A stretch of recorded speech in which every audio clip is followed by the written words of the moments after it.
का रत्न श्री 105 विजयमती माता जी की, जैन धर्म की जिनवानी माता की जय हो। देवागम न भूयान चामरादि विभूतिया माया विश्व विदृश्यन्ते नातस्तमसि नो महान।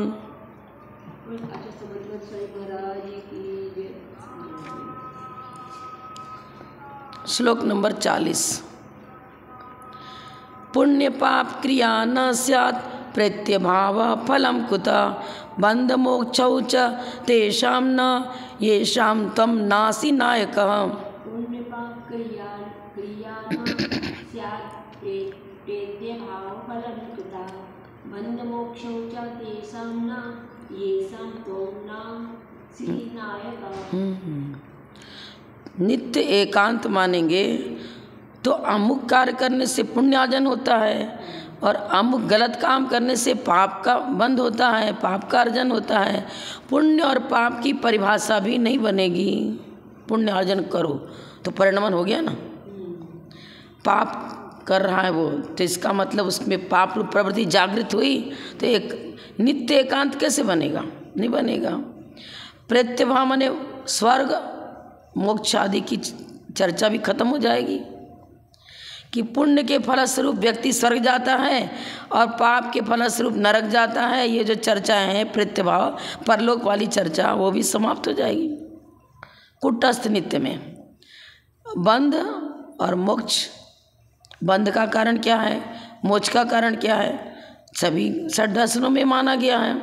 पर और बंध और मोक्ष की व्याख्या तो तब चलेगी जब आप नित्य एकांत को छोड़ दो तब। तो बंध मोक्ष परलोक आदि की सिद्धि पुण्य पाप ये सब नित्य एकांत में घटित नहीं होता है। ये सब जिनके यहाँ आपके सिद्धांत को मान्यता नहीं दी गई तेसाम, उनके यहाँ ये सब कुछ नहीं बनेगा। तुम माने आप, तुम कहो या आपको, न असी नायक, जिसके आप नायक नहीं हो। षड दर्शनों में जिन दर्शनों के नायक आप नहीं हैं, नायक मतलब प्रणेता, मतलब सिद्धांत का प्रतिपादन जो जैन आगम में किया गया है वैसा जो नहीं मानते हैं, अन्य अन्य प्रकार से मानते हैं, उनके यहाँ ये सब कोई भी व्यवस्था नहीं बनेगी। उन सर्वथा नित्य एकांतवादियों के यहाँ पुण्य पाप की क्रिया नहीं बनती और सुख दुख फल है, परलोक आदि का गमन है, ये भी नहीं बनता, बंध मोक्ष भी नहीं बनता। सर्वथा नित्य एकांत पक्ष में जो मतलब लगे हुए हैं और आपके मत में आदरवान नहीं है, सादर प्रवृत्ति नहीं करते आप में, उनके यहाँ सब कुछ नहीं बनेगा। उनमें सादर प्रवृत्ति के लिए किसी परीक्षा क्या बता रही है, एकांत पक्ष में कौन परीक्षावान, किस लिए आदरवान हो सकता है। माने परीक्षा की जाए तो एकांतवाद तो फेल कर ही जाएगा और उसके प्रति किसी के आदर भाव ही प्रकट नहीं होगा। सादर प्रवृत्ति यदि चाहिए तो शादवाद के नायक है भगवान, आपके यहाँ ही वो व्यवस्था सारी बनती है, अन्य मतों में व्यवस्था बनती नहीं है। सीधा सीधी बात। 41 नंबर। क्षणिकैकांत पक्षेपि प्रत्यभावाद्य संभव प्रत्यभिज्ञाद्य भावान्न कार्यारंभ कुतः फलम। क्षणिकैकांत पक्षेपि प्रत्यभावाद्य संभव प्रत्यभिज्ञाद्य भावान्न कार्यारंभ कुतः फलम। चलो, नित्य एकांत का तो खंडन हो चुका, अब क्षणिक एकांत में क्या दोष आ गया? उनको माने तो क्या वहाँ भी तकलीफ है क्या? हाँ, क्षणिक एकांत पक्ष मानने पर भी प्रत्यभावादि असंभव, भाई परलोक में गमन वाली बात, स्वर्ग मोक्ष आदि की बात असंभव। प्रत्यभाव भाव आदि ही वर्ण यमापत्य असंभव। प्रत्यभाव परलोक में कहाँ जाएगा भाई? पुण्य पाप के अनुसार जैसा होता है वैसा परलोक उसको मिलता है और प्रत्यभिज्ञान भी नहीं बनेगा। मेरा ये पुत्र है, ये मेरा भाई है, ये मेरी बहन है, कैसे पहचानोगे? वो तो नष्ट ही हो गई, वस्तु हर समय समूल नष्ट हो जा रहा है, फिर हम अपना मकान, अपना दुकान, अपने रिश्तेदार नातेदार को पहचानते हैं, जानते हैं, तब जो प्रवृत्ति करते हैं वो सब समाप्त हो जाएगी। प्रत्यभिज्ञा माने पहचान। तो प्रत्यक्ष और स्मृति दोनों के जोड़ रूप ज्ञान को प्रत्यभिज्ञान कहते हैं। स्मृति भी नहीं बनेगी और प्रत्यक्ष देखते देखते तो गायब ही हो गया, समाप्ति हो गया, नष्ट हो गया। कार्यारंभम कुतः फला, फिर किसी कार्य के आरंभ आदि की चर्चा और उसके फल प्राप्त करने की चर्चा भी समाप्त हो जाएगी। कार्य कर रहे हैं इसका मतलब कोई उपादान कारण है। मिट्टी का अस्तित्व मानना ही पड़ेगा, तब कुम्हार घड़ा बना पाएगा। अब जैसे मिट्टी को उठाया उसने वो तो नष्ट ही होगी, कैसे घड़ा बनाएगा। स्थास कोश कुसुम आदि जो परिवार बताई हैं वो पर्यायों की चर्चा भी नहीं बनेगी, क्योंकि नष्ट बता रहे हैं ना। किसी भी कार्य का प्रारंभ नहीं बनेगा। कार्य करने के लिए उपादान कारण की आवश्यकता है। वस्त्र बनाना है, सूती वस्त्र, तो सूत की आवश्यकता है। कोई भी वस्तु बनानी है, फर्नीचर बनाना है लकड़ी का, तो लकड़ी की आवश्यकता। उपादान कारण का सत माने है, अस्तित्व उसका स्वीकार करो। जब वस्तु का अस्तित्व ही नहीं है, फिर उसको लेकर के हम कौन सा कार्य कर पाएंगे। लिखना है, पेन ही नहीं रहा, पेन उठाया खत्म ही हो, नष्ट हो गया, अब लिखना कैसे होगा, कोई कार्य कैसे होगा। कार्य करने वाला भी नष्ट और कार्य जिससे होना चाहिए वो वस्तु भी नष्ट, सब नष्ट हो गया। फल भी नहीं मिलेगा, जब कार्य ही नहीं हुआ तो फल की क्या बात है, होएगा नहीं। यदि क्षणिक एकांत पक्ष लिया जाए तो बौद्धों के सर्वथा अनित्य रूप एकांतवाद का आश्रय लेकर कहा जाए कि सही पदार्थ क्षण क्षण में निरन्वय विनाश। निरन्वय विनाश हम तो अन्वय मानते ना, गुण और गुणी में अन्वय है, सदा साथ साथ रहते हैं। स्वभाव नियमो अविनाभाव, उसी अविनाभाव को अन्वय कहेंगे। अन्वय माने होने पर होना, और हाँ व्यतिरेक माने नहीं होने पर नहीं होना। तो अन्वय व्यतिरेक की चर्चा बौद्ध मत में नहीं बन पाएगी। कोई भी उसमें वस्तु स्थिर है ही नहीं। जब स्थिर ही नहीं है ही नहीं, तो कौन स्वर्ग जाएगा, परलोक में गमन भी कैसे होगा, बंध भी कैसे होगा, मोक्ष भी कैसे होगा, नहीं बन सकता। प्रत्यभिज्ञान, स्मरण, अनुमान, बौद्ध मत में अनुमान ज्ञान को माना है और प्रत्यक्ष को ही माना है। अब प्रत्यक्ष और पूर्वक अनुमान होता है, प्रत्यक्ष और स्मृति दोनों चाहिए। तो सब मतलब प्रत्यक्ष, प्रत्यभिज्ञान, स्मरण, अनुमान, ये सारी परिभाषाएं भी घटित नहीं हो पाएंगी। प्रत्यभिज्ञान ही नहीं हुआ। बच्चे को सिखाया था, बताया था कि देखो जहाँ जहाँ धुआं होता है वहाँ वहाँ अग्नि होती है। अब वो तो पहले बताया था ना, वो ज्ञान भी नष्ट हो गया ना। पूर्व पहले जाना हुआ ज्ञान भी उसका नष्ट हो गया, और अग्नि भी नष्ट ही हो गई, तो धुआं कहाँ से निकलेगा। अग्नि का अस्ति शब्द तो इसकी डिक्शनरी में है ही नहीं।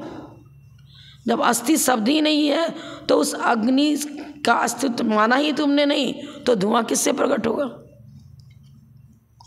पहचान भी किसी की नहीं हो पाएगी, कार्य का आरंभ भी नहीं हो पाएगा। यही है, सब सरल है आज का। तो सुख दुख की अनुभूति कैसे होगी। सुख का कारण कोई इष्ट वस्तु है, मिल गई, तो इष्ट वस्तु तो लेते लेते हमारे पास रही कहाँ, नष्ट ही हो गई।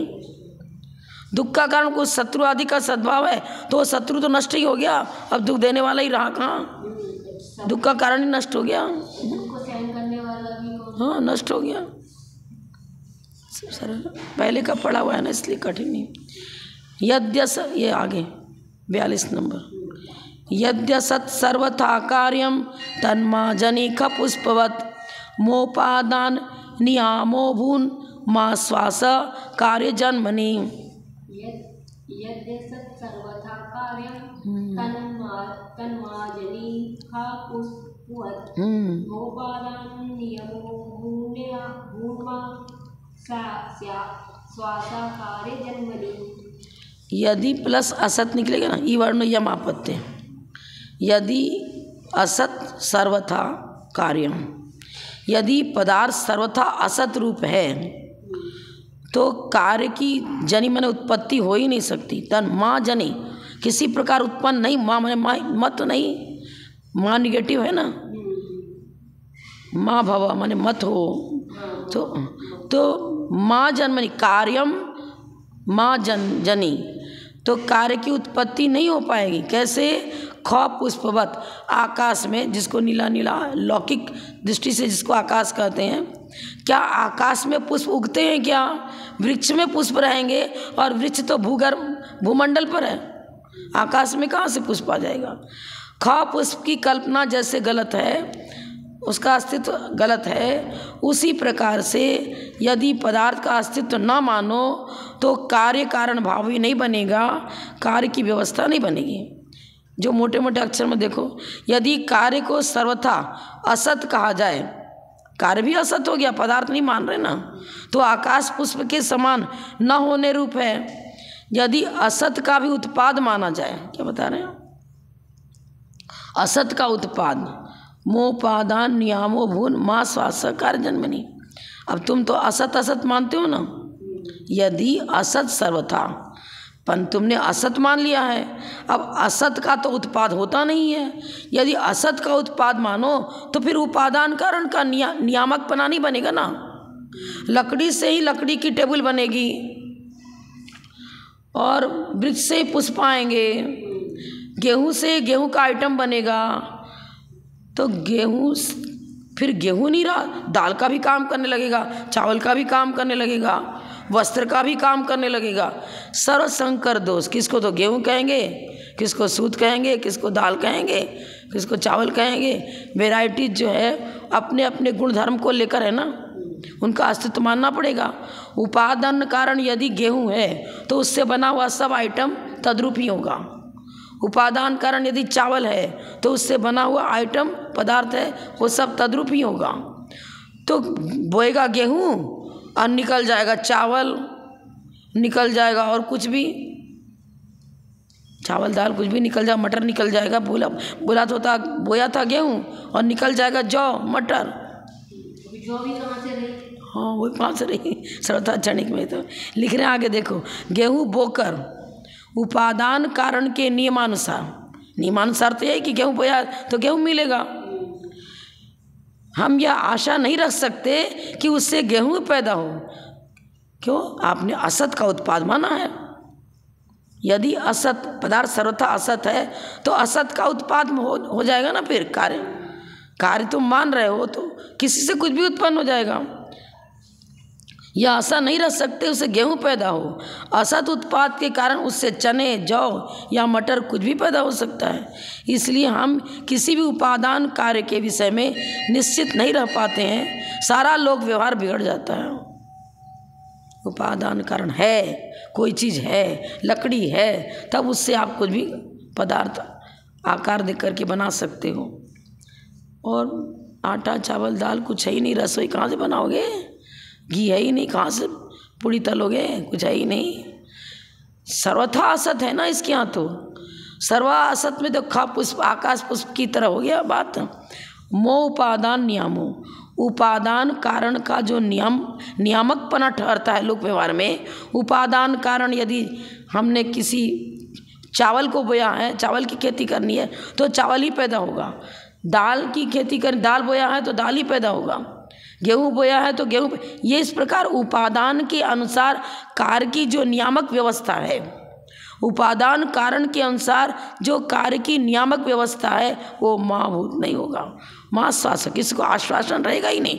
और ये बोया तो है गेहूँ पर पता नहीं क्या निकलेगा, क्योंकि आप तो असत का उत्पाद मान रहे हो। जो नहीं है उत्पन्न हो जाएगा, जो है वो तो नष्ट हो गया, और जो नहीं है वो उत्पन्न हो जाएगा। तो विश्वास ही नहीं रहेगा वो खेती करने वाले किसान को, न जाने क्या निकलेगा, क्योंकि इनके सिद्धांत में तो असत असत बता रहे हैं ही नहीं। तो फिर जब पदार्थ ही नहीं है और कार्य की चर्चा हो रही है तो नियामकपना कैसे बनेगा? जैसा कारण वैसा ही कार्य, ये व्यवस्था कैसे बनेगी? बन ही नहीं सकती। माँ शासक कार्य जन्मी, कार्य की उत्पत्ति में कोई आश्वासन नहीं रहेगा कि हमने जैसा पुरुषार्थ किया है वैसा ही मुझे फल मिले, ये नहीं बनेगा। आगे 43 नंबर, न हेतु फल भावादि रण्य भावा दनन्वयात, अनन्वयात निकलेगा, संधि विच्छेद करेंगे तो पढ़ने के समय दनन्वयात। संतानांतर वन्नैक संतानस्तद्वत पृथक।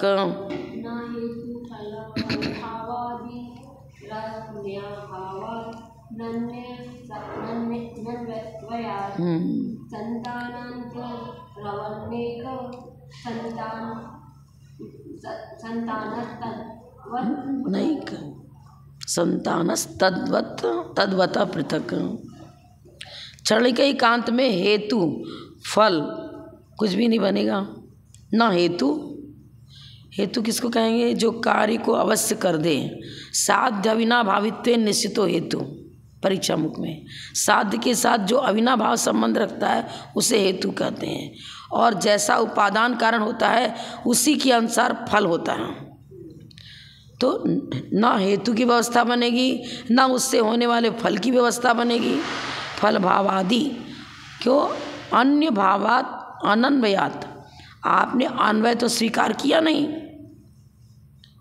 अन्य भावात, जो पदार्थ होगा वो अनन्वय को लिए हुए नहीं, अन्वय को लिए हुए नहीं है। जब अन्वय नहीं है तो छह द्रव्य में किसी वस्तु का स्वरूप नहीं बनेगा। जीव को हम जीव कैसे कहेंगे? उसके साथ चैतन्य गुण का अन्वय साथ साथ रहना है, तब तो उसको जीव कह रहे हैं। किसी को जीव कहते हैं, किसी को पुद्गल कहते हैं, किसी को घड़ा कहते हैं, किसी को गिलास कहते हैं। अरे आकार प्रकार रूप रेखा जिसकी जैसे है, जैसा स्वरूप है, वो अन्वय तो स्वीकार करना पड़ेगा ना।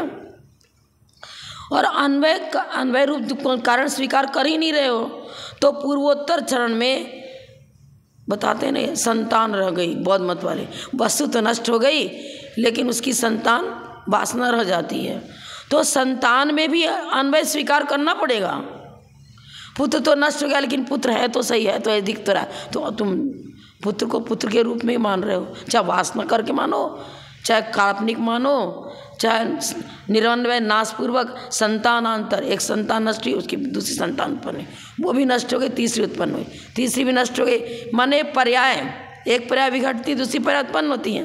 तो पर्याय की व्यवस्था तेरे यहाँ है। संतान, एक संतान से दूसरी संतान, दूसरी संतान, तीसरी संतान, वो भी अन्वय को लिए हुए तब तो बनेगा कार्य। पुत्र को पुत्र ही तो कर रहे हो, अपने मकान को अपना मकान ही तो कर रहे हो। जहाँ पर तेरा मकान तैयार हुआ था, जैसी उसकी रूपरेखा थी वैसे ही जाने पर तेरे को मिलती है। समूल नष्ट हो गया, फिर संतान भी तद्रूप, संतान में भी तद्रूपता कैसे घटा रहे हो तुम? संतान में भी तद्रूपता घटा रहा है ना। तद्रूपता कैसे बनेगी? प्रतिविज्ञान रहेगा, स्मृति रहेगी, वस्तु भी है, वस्तु है तो उसकी स्मृति भी, वस्तु है तो उसकी स्मृति भी, और स्मृति है तब तो प्रतिविज्ञान हुआ और तभी अनुमान हुआ। सारी ज्ञान की रूपरेखा समाप्त हो जाएगी।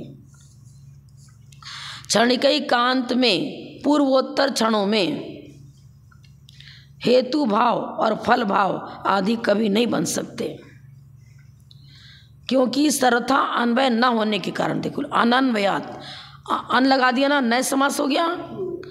अन्वय का अभाव होने पर अन्य पदार्थ हो जाएंगे। फिर तो लोटा को लोटा नहीं कहोगे, वो लोटा कभी गिलास रूप नजर आएगा, कभी कटोरी रूप नजर आएगा, कभी मनुष्य रूप नजर आएगा, कभी हाथी रूप नजर आएगा, क्योंकि आपने कोई अन्वय स्वीकार किया ही नहीं है।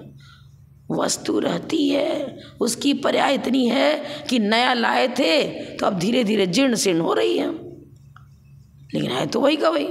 जब टेबल ये नया बना था तो इसकी चमक दमक इसकी अलग प्रकार की थी, अब पुराना हो गया, कुछ जीर्ण भी हो गया, खरोच आ गई है, कहीं कहीं से क्रैक भी कर गया है तो वही टेबल, लेकिन जीर्ण शीर्ण दशा में है, थोड़ा पुराना पड़ गया है, और तुम तो वस्तु का अस्तित्व ही नहीं मान रहे हो। फिर ये टेबल तो कभी मनुष्य बन जाए, कभी हाथी बन जाए, क्योंकि अन्वय नहीं है ना। पर्यायों में भी द्रव्य के साथ अन्वयपना स्वीकार करना पड़ेगा। हम महावीर भगवान की जीवनी पढ़ रहे हैं तो बता तो रहे हैं कि पर्याय तो भिन्न भिन्न रही, लेकिन जीव वही रहा। जब उसने समदर्शन को स्वीकार किया, मोक्ष मार्ग को स्वीकार किया, तब उसकी गति सुधरती गई और फिर परंपरा से सिद्ध अवस्था को ही प्राप्त कर लिया। पर वही तो बता रहे हैं, भिन्नता भी दिखा रहे हैं, पूर्व पर्याय और अपर पर्याय में भिन्नता भी दिखा रहे हैं, पर मात्र भिन्नता नहीं दिखा रहे हैं, अन्वय पूर्वक भिन्नता दिखा रहे हैं, अन्वय पूर्वक। और ये अनन्वयात बिल्कुल भिन्न, अन्वय है ही नहीं। अन्य भावात, अन्य ही भाव, अन्य ही पदार्थ रह गया, फिर तो पदार्थ भी अन्य अन्य हो जाएगा। लोटे को लोटा नहीं कहो, गिलास कह सकते हो, कटोरा कह सकते हो, कढ़ाई कह सकते हो, कुछ भी कह सकते हैं ना, उसको तो मनुष्य भी कह सकते हैं। अन्वय रहा ही नहीं। पुद्गल पुद्गल के गुणधर्म को लिए हुए रहेगा, जीव जीव के गुणधर्म को लिए हुए रहेगा, अन्वयपना बनेगा। सर्वथा अन्वय को हटा दोगे तो पहचान कैसे होगी, स्वरूप कैसे घटित होगा उसका। अन्य से अन्य रूप कार्य होने लगेगा। अन्य का उपादान कारण जैसा वैसा ही फल, और वैसा ही उसका प्रयोग कर रहे उसी रूप में, उसकी अर्थ क्रिया भी वैसी हो रही, वो सब कुछ भी नहीं बनेगा। अन्वय न होने के कारण पूर्वोत्तर क्षणों में, माने पूर्ववर्ती काल और उत्तरवर्ती काल, पूर्वोत्तर क्षणों में संतानांतर की तरह, संतानांतर एक अंतर माने दूसरा भिन्न, संतानांतर की तरह सर्वथा अन्य भाव, अन्य का अन्य भाव। यदि यह कहा जाए कि पूर्वोत्तर क्षणों का संतान एक है तो यह ठीक नहीं है। पूर्ववर्ती संतान और उत्तरवर्ती संतान, संतान एक है लेकिन वस्तु नष्ट हो गई, यह कैसे बनेगा?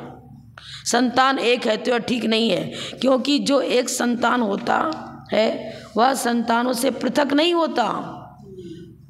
मनुष्य में आयु के अनुसार जीर्णता शीर्णता हो रही है शरीर में, लेकिन है तो वही अत्यंत भाव नहीं है। हाँ, क्योंकि जो एक संतान होता है वह संतानों से पृथक नहीं होता, सर्वथा पृथक नहीं होता। संतान मतलब पर्याय समझ लो, एक पर्याय मिटी दूसरी पर्याय प्रकट हुई, सर्वथा दूसरी नहीं है। अगर उड़ता सामान्य की दृष्टि से देखें तो उड़ता सामान्य भी है और पर्याय भी विघट रही हैं, वही भी है और नहीं भी है। बाल्यावस्था, युवावस्था, वृद्धावस्था, तो बाल्यावस्था को वृद्धावस्था में रूप में स्वीकार नहीं करेंगे, बालक को बालक कहेंगे, वृद्ध नहीं कहेंगे, युवा नहीं कहेंगे। ठीक है, भिन्नता है, लेकिन जीव तो वही है, सर्वथा भिन्न कैसे हो जाएगा? तो वो क्या कह रहा है, पूर्वोत्तर क्षण का संतान एक है, तो यह भी ठीक नहीं आचार्य करे। क्यों? क्योंकि जो एक संतान होता है वह संतानी से अपरवर्ती पर्याय, पूर्व पर्याय अपर पर्याय से सर्वथा भिन्न नहीं है। एकत्व को लिए हुए भिन्नता चल रही है, एकत्व को सर्वथा हटा करके भिन्नता नहीं चलेगी पर्यायों में। एक द्रव्य के अंदर होने वाली नाना पर्याय, उन नाना पर्यायों में सर्वथा अन्यत्र भिन्नता अर्थात अत्यंता भाव नहीं है। हाँ, एक हर समय पर्याय हमारी अर्थ पर्याय की अपेक्षा से प्रति समय पर्याय पर विघटन हो रहा है, और स्थूल सूत्रने से भी जीर्णता शीर्णता आ रही है, लेकिन है तो वही। तो संतान संतानी से सर्वथा पृथक नहीं है। संतानी माने जिसमें संतान घटित कर रहे हो वो द्रव्य, संतानी लगा दिया ना, ई की मात्रा लगाई ना, संतानी माने जिसमें पर्याय घटित करना चाह रहे हो वो पर्याय उस संतानी अर्थात द्रव्य से सर्वथा पृथक नहीं है। सर्वथा पृथक मान लोगे तो रखा तो था लकड़ी और बन जाएगा सोना, सर्वथा पृथक तो उसको सोना रूपण मन का नहीं होता है ऐसा। उपादान कारण जैसा है उससे होने वाले नाना कार्य तद्रूपता को लिए हुए रहेंगे। सफ़ेद सूत है और उससे हमने जो भी वस्त्र बनाना, साड़ी बनाई, कोई शर्ट बना लिया, सूट बना लिया, सब सफ़ेद ही रहेगा ना, क्योंकि हमने सफ़ेद ही वस्त्र सूत लिया था। तो संतानी माने द्रव्य, द्रव्य जैसा रहेगा उससे जो जो कार्य किया गया, कोई निर्माण कार्य किया गया, वो सब तद्रूपता को लिए हुए हैं। लेकिन उस वस्त्र सूत को हम सूत कहते थे, अब उससे हमने शर्ट बनाया तो उसको शर्ट कह रहे हैं, अब सूट थोड़ी कहेंगे। उससे कोई सूट बना लिया, अपना वस्त्र आवरण जो बनाए मतलब, तो वो तद्रूपता को लिए हुए हैं। Blouse, petticoat, sari, suit, shirt, pyjama जो भी बनाया मतलब वो नाम अलग अलग रख रहे हैं हम, लेकिन वही सूत वस्त्र पहले तो स्थान के रूप में, वस्त्र के रूप में फैक्ट्री में उससे वस्त्र तैयार हुआ। अब उस स्थान को लिया दर्जी ने, कटपिट किया, नाना प्रकार का वस्त्र बनाया, पोशाक बनाई। मतलब ये सब माने संतान संतानी से सर्वथा पृथक नहीं है, उपादान कारण के रूप में उस द्रव्य को लेते हैं जिससे आइटम तैयार किया जा रहा है। क्षणिक का दोष बता रहे हैं। संतानांतरवन नैका संतानस तद्वत पृथक, तद्वत तद्रूप ही होगा, उससे सर्वथा पृथक नहीं है। संतानांतरवत, एक संतान से दूसरी संतान जो प्रकट हुई, न एक, उसमें एक रूपता नहीं बन पाएगी। सर्वथा पृथक, सर्व नष्ट ही बता दिए ना, तद्रूपता बनेगी ही नहीं। संतानस तद्वता, जो पर्याय नगर प्रकट हुई वो तद्वता तद्रूपता को लिए हुए हैं, पृथक सर्वथा पृथक नहीं है। सर्वथा पृथक मानेंगे तो कैसे? ना ऊपर की लाइन में दे दिया ना, वही ना तो सबके साथ जा रहा है, ना हेतु, ना हेतु का फल, बिल्कुल अन्य अन्य मान रहे हो, अनन्वय, अन्वय को नहीं मान स्वीकार कर रहे हो, अन्वय को स्वीकार किए बिना संतान से संतांतर, तो एक पर्याय से दूसरी पर्याय, दूसरी पर्याय तीसरी पर्याय, पर वो पर्याय किस में घटित करोगे? कोई एक द्रव्य तो स्वीकार करो, तब तो उसमें पर्याय संतान के अन्य संतान की उत्पत्ति होगी। द्रव्य ही नहीं है तो उसमें पर्यायों का की जो चर्चा कर रहे हो कैसे घटित होगी? बनेगी नहीं। पर्याय की अपेक्षा से संतानांतर शब्द लगा रहा है, लेकिन वो पर्याय किसी द्रव्य में घटित होगी, संतानी को स्वीकार करना पड़ेगा। संतानी माने उपादान कारण, द्रव्य, उपादान के रूप में किसी द्रव्य को स्वीकार करना पड़ेगा। सर्वथा पृथक लिखा है ना, सर्वथा पृथक रूप में उसका अस्तित्व बनता ही नहीं। जिस संतान को तू स्वीकार कर रहा है, संतानी को माने बिना संतान को स्वीकार कर रहा है, तो कैसे बनेगा? नहीं बन सकता। समृद्धि और मुख्यार्थ की स्थिति, अन्वेषण्य शब्दोयम समृतिर्न मृषा कथम, मुख्यार्थ समृतिर्न स्यात् बिना मुख्यान न समृति। अन्य शब्दोयम समृतिर्न मृषा कथम, मुख्यार्थः समृतिर्न स्यात् बिना मुख्यान न समृति। ये क्या बता रहा है? अन्यों में अनन्य शब्द, वस्तु तो नष्ट हो जाए। कोई किसी को पढ़ा रहा है, शब्दोच्चारण हो रहे हैं शिक्षक के मुख से। अब जो शिक्षक किस चीज़ की चर्चा करेगा तो किसी न किसी पदार्थ की तो चर्चा करेगा।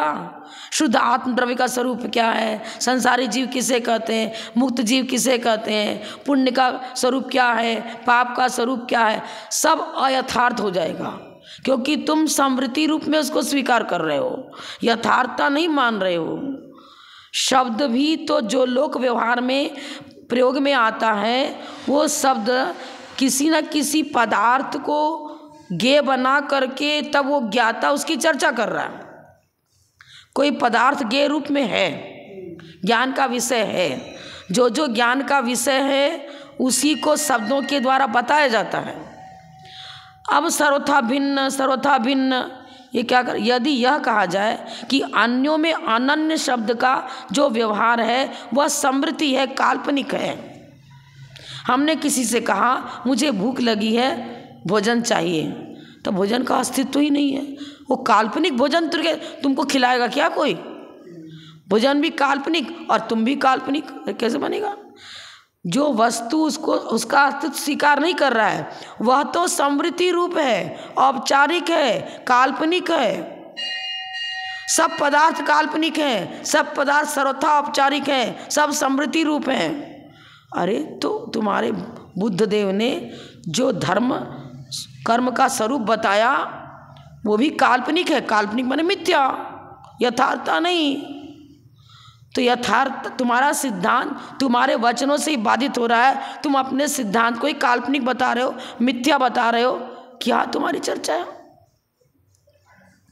यदि यह कहा जाए कि अन्यों में अनन्य शब्द का जो व्यवहार है वह समृति है, समृति माने काल्पनिक है, तो सर्वथा समृति रूप होने पर वह मिथ्या क्यों नहीं है? आचार्य बोल रहे सर्वथा समृति रूप है तो मिथ्या हो गया। यदि संतान को मुख्य अर्थ के रूप में माना जाए तो मुख्यार्थ होता है। कोई एक मुख्य पदार्थ मानो, भाई घी भी है और घड़ा भी है, तब हम कहते हैं घी का घड़ा लाओ उपचार से, या घी का घड़ा है क्योंकि इसमें घी रखा है। तो घी का भी अस्तित्व और घड़े का भी अस्तित्व है। अस्तित्व को स्वीकार कर ही नहीं रहे हो तो मुख्य के बिना उपचार होता नहीं। मुख्य अभावे नोपचार, मुख्य के अभाव में उपचार होता ही नहीं है। उपचार किसके कहेंगे? जैसे कि हमने स्थापना निक्षेप से जो मूर्ति विराजमान करी, ये शुद्ध जीव द्रव्य तो वहाँ पर है नहीं मौजूद, लेकिन हम व्यवहार नय में भी उपचरित व्यवहार नय क्यों लगा रहे हैं? उनमें स्थापना करी गई, सूर्य मंत्र दिया गया, उनमें उस प्रकार के गुणों का आरोप किया गया। हमारी का क्यों है? आप कोई मुनि क्यों हैं? संस्कार किया ना उनके ऊपर, तो व्रतों का संस्कार किया गया इसलिए मुनि है। ठीक है, अब हम शुद्ध जीव द्रव्य के कर्मोपाधि निरपेक्ष शुद्ध द्रव्यार्थिक न्याय चर्चा करें। शुद्ध द्रव्यार्थिक न्याय से तो कर्मोपाधि निरपेक्ष है ना, अशरीरी है, सशरीरी हो, निर्गंत रूप हो, नग्न रूप हो, पीछे का मंडल साथ में हो, ये सब व्यवहार की भूमिका आ गई ना। निश्चय ने में तो मैं शुद्ध जीव द्रव्य हूँ, मैं ना संसारी हूँ ना सिद्ध हूँ। सिद्ध भी एक पर्याय लगा दी ना। द्रव्यार्थिक ने तो द्रव्य को पकड़ेगा ना। जब पर्याय की शुद्ध पर्याय शुद्ध व्यंजन पर्याय की चर्चा आएगी तो हम कहेंगे सिद्ध अवस्था। द्रव्यार्थिक ने शुद्ध द्रव्य को ग्रहण करेगा। अब द्रव्य होगा तो उस द्रव्य में वैभाविक परिणमन पूर्वक अशुद्ध पर्याय होगी, और जो स्वभाव परिणमन होगा शुद्ध पर्याय होगी। तुम तो समृति काल्पनिक काल्पनिक, तो मुनि भी काल्पनिक, साधु भी काल्पनिक, आर्य का भी काल्पनिक, जितने दुनिया में पदार्थ दिख रहे हैं सब काल्पनिक काल्पनिक। गलत हो गया ना ये तो। मुख्य के अभाव में उपचार तुम्हारी समृति भी नहीं बनती। काल्पनिक काल्पनिक सब वस्तु बता रहे हो तो वो कल्पना भी तो किसी पदार्थ के प्रति होगी। जब पदार्थ है ही नहीं तो कल्पना कहाँ? आकाश पुष्प की कल्पना करी तो आकाश भी कोई द्रव्य है और पुष्प भी कहीं ना कहीं है। उन दो शब्द तुम्हारे हमारे मुख से निकले तो वो चीज़ दुनिया में है, तब तो उसका नामोच्चारण हुआ, तब तो उसकी चर्चा चली। तो आकाश पुष्प भी कर रहे हो, वो भी सर्वथा समृति रूप नहीं बनेगा। हम तो निगेटिव बता रहे हैं कि आकाश में पुष्प है ही नहीं, तो आकाश से पुष्प कहाँ से लाओगे? यदि नास्ति शब्द कहते हैं तो अस्थि के बिना नास्ति भी नहीं बनेगा। यह जीव है, इसको यह जीव नहीं है तो पुद्गल द्रव्य है, इसको कर रहे हैं तो क्या जीव का ही अस्तित्व है ना? तब तो उसके प्रति कार्य है कि यह जीव नहीं है। विपक्षात व्यावृत्ति, पक्ष सपक्ष और विपक्ष तीनों को का पहले अस्तित्व मानो, तब एक दूसरे में सदृशता और विसदृशता बतानी पड़ेगी। सब कोरा नास्तिक तो कोरा नास्ति नहीं बनेगा। No positive without negative, no negative without positive, सापेक्ष कथन करो। वह सर्वथा समृति रूप नहीं होता। यदि समृति रूप में उसे माना जाए तो समृति बिना मुख्यार्थ के बनती नहीं। वस्तु नष्ट हो गई तो वस्तु शब्द लगा रहे हो ना, अस्तित्व मानो। पहले है तब तो नष्ट हुआ, नष्ट शब्द उसी के साथ लगाएंगे। घड़ा था, बच्चा है उसने उठा के फोड़ दिया उसको, तो घड़ा था तब तो हम कहेंगे अरे घड़ा फूट गया, अब इसमें जल नहीं धारण कर सकते। तो बोल रहे हैं हाँ, कहाँ से बोलेंगे? मुख्य के बिना उपचार की प्रवृत्ति होती ही नहीं।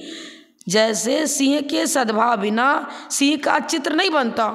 कहीं सिंह का सद्भाव है, शेर सिंह, तब आप दीवार पर चित्र बना था शेर का, सिंह का, तब हम कहते हैं सिंह है। अरे सिंह कहीं है, मुख्य द्रव्य है, तब वो दीवार वाला चित्र तो सिंह जैसा कार्य नहीं करेगा। उसमें चित्र बना, आकृति की अर्चित की गई है, तो उपचार से उसको सिंह कहेंगे दीवार में जो है वो।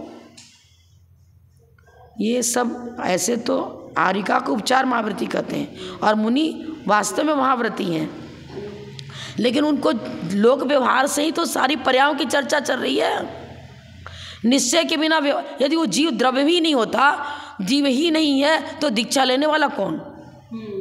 कर्म भूमि मनुष्य पर्याय मिली उस जीव द्रव्य को, जीव द्रव्य का अस्तित्व मानो, फिर कर्म भूमि मनुष्य पर्याय उसे मिली, पुरुष पर्याय मिली, वैराग्य हुआ, दीक्षा ली, सब एक दूसरे से जुड़ा हुआ है। और जीव ही नहीं है, जीव द्रव्य का अस्तित्व ही नष्ट हो गया।